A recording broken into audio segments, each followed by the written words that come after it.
Happy 2023. Let's kick off this year with a set of recipes that will hopefully motivate you to try new things, get out of your comfort zone, and to really help you with that, to try new things, to really just expand your horizons. I have my free Live to Cook month challenge, so go ahead and check that out. It's just for yourself, something to check off, just to keep you on track, and it's just a fun way to do a lot in a little time in the kitchen. It'll be fun. So now let's get to this fried rice recipe. To start with, I have this lean sirloin meat that I have diced finely, and we're gonna marinate this. Add in finely chopped ginger, garlic, some soy sauce, cornstarch, and sesame oil. I love sesame oil, by the way, and I'm gonna be adding it a bit more later on. Add a splash of rice wine vinegar as well, and then mix this well. This is gonna be our quick marinade, so just get this ready, set that aside, and prepare the rest of your ingredients while that meat gets ready. In a separate bowl now, add in your eggs and whisk them. That's going to be used later on. We're also going to get our sauce ready so that we save time later on when things are hot. Add soy sauce to a bowl, then some oyster sauce, more of that delicious sesame oil, rice wine vinegar, some sugar, and black pepper. Give it a taste and see if you like it and get excited. Now in a wok, heat up some vegetable oil and get that wok super hot. Then add in your marinated meat. We're gonna cook this until the meat is almost cooked and brown throughout. Make sure to scrape the bottom in case things start to stick. And once that meat is ready, has some color, then just take that out, and then we wanna quickly clean that wok by adding in some water, letting that simmer for a little bit to release anything that's stuck, and then tossing it out while we wipe it to get to the next stage.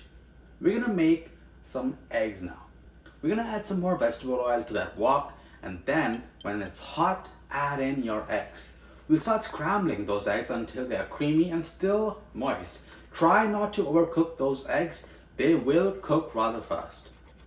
Set that aside as well, and just like before, wipe the wok clean for the next stage.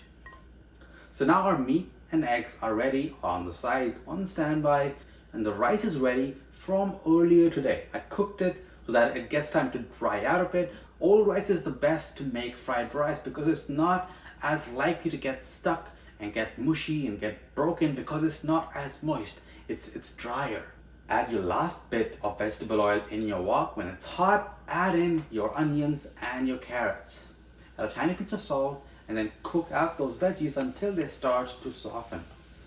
Once those veggies are ready, then add in your peas, and then quickly give the sauce that we made earlier a quick stir so everything is kind of well incorporated, and then add that in as well. Let that simmer for a few seconds before adding in the rice. Fluff it up as you add it so that there are no huge clumps of rice, which will be hard to dismantle and separate later on. Follow a folding action as you mix the rice and the veggie mixture. Then you can add in the eggs and the meat and then continue to mix it. Keep following this folding action as it will help prevent the rice from getting squished and will keep it fluffy and airy. Taste it and add more soy sauce if you need it. I thought so, so here it goes. Then just give it a taste, make sure everything is good, you're happy with it, and then finally sprinkle in your chopped scallions. Now, a lot of other recipes online always call for a mixture, combination of dark soy sauce and a light soy sauce to make a stir-fried rice. Well, I went to an Asian store and the clerk there had no idea that dark soy sauce even existed, and I don't want you to be stuck in a situation where I want you to use ingredients that you can't get. So, what does the dark soy sauce do? It's just a concentrated version of light soy sauce, or if you don't care about it and you just want an equally delicious dish, just follow this recipe, it'll make your life easier. The flavor of this dish is incredible, as you can see with your own eyes.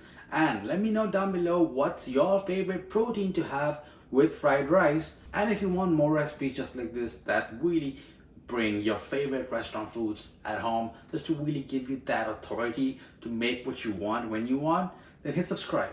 If you're looking for a veg fried rice recipe, then check out my Indo-Chinese paneer fried rice. I'll see you on the next one. Bye all.